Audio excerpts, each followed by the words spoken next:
En este país se ha hablado mucho en los últimos años de reformas estructurales. Han subido y han bajado estos temas en los medios.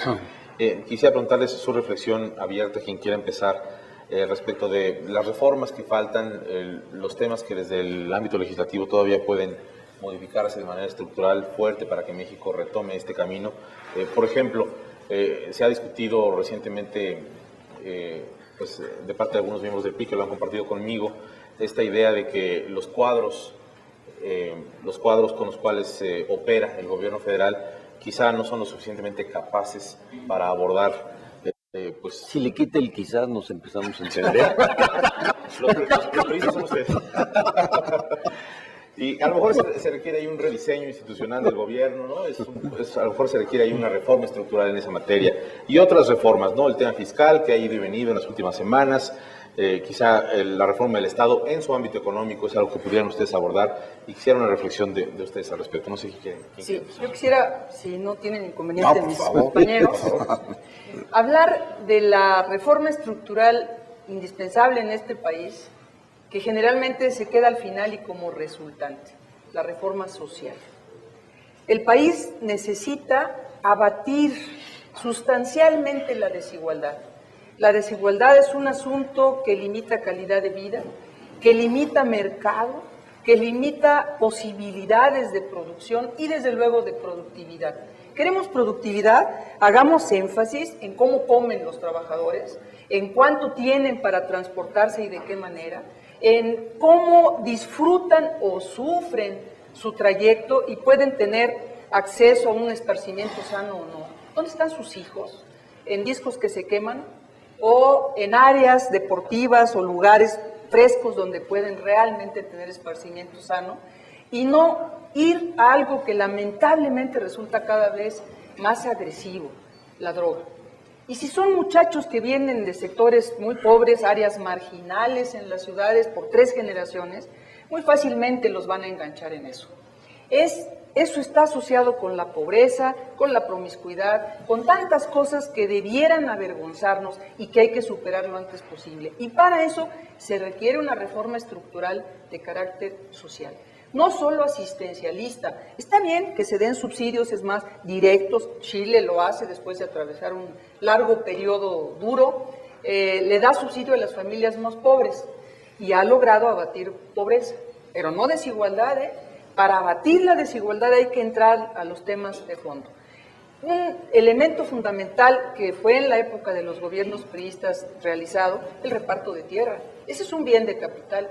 ¿Por qué no recurrimos hoy a distribuir también elementos que le ayuden a los propios trabajadores a establecer su negocito? No changarro, negocio, una microempresa, una mediana o pequeña, una pequeña empresa, para lo cual otra vez la banca de desarrollo debería estar lista con los proyectos desarrollados, con la posibilidad de dar capacitación, asistencia técnica, financiamiento, por supuesto, orientación.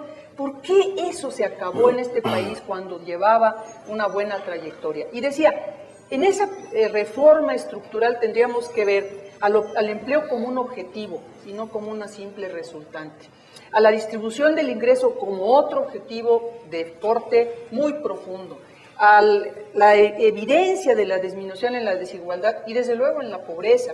¿Por qué de esa casi no hablamos? El PRI, nuestro partido, quiere entrar de fondo en la reforma estructural que tenga que ver con eliminar la pobreza y abatir sustantivamente la desigualdad. Y para eso, por supuesto, se requieren reformas económicas.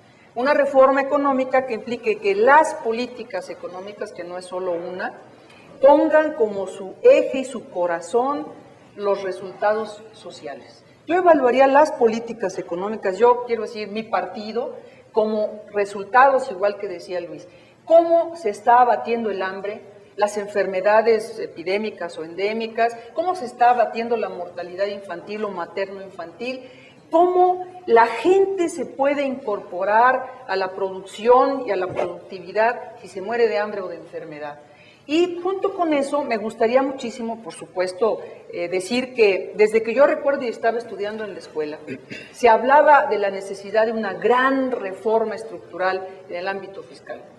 Pues yo llevo varias y veo pedacitos de reforma fiscal, no a fondo, que yo comenzaría con una reforma de la Secretaría de Hacienda, que es la que modula y encausa muchos de estos asuntos, que capte con mayor agilidad y eficiencia, que evite evasión y elusión real, que amplíe la base de contribuyentes y que luego con esa captación de recursos nos diga cómo lo está aplicando a las ramas sustantivas del crecimiento. Y ahí va también la energética de la que Francisco es experto, en donde, pues sí, claro, no invertimos durante 20 años, o durante 15, o durante 10, en una rama que requiere maduración de inversión, pues no nos podemos quejar, bueno, sí nos quejamos hoy de que bajó la producción y tiende a bajar más, pero eso sí, los recursos amplísimos que se captaron durante los pasados 9 años, o bueno, fueron 7 quizá, no se aplicaron a reproducir esa capacidad en el área de petróleos, ¿no?, tan importante para nuestra economía, sino a gastarlos y a dilapidarlos y a no generar una fuente más de riqueza. Y por último diría, a mí me parece que hay varias reformas de fondo muy importantes. Sí, la reforma de las instituciones pareciera de abordar de inmediato. Todas las instituciones, adecuarlas a la realidad mexicana y que vean hacia futuro qué queremos en este país. Pero yo no diría que ninguna de ellas es indispensable para crecer, ¿no? Ayudan al crecimiento y hay que usarlas todas con un propósito claro de crecimiento y de ocupación, por supuesto, pero no hay que decir, no, se cae el mundo si ustedes no hacen esta reforma que yo, Hacienda, estoy diciendo. Pues no es cierto, ¿no? No se cae el mundo, se puede caer más fácilmente si seguimos permitiendo que crezca desigualdad y pobreza.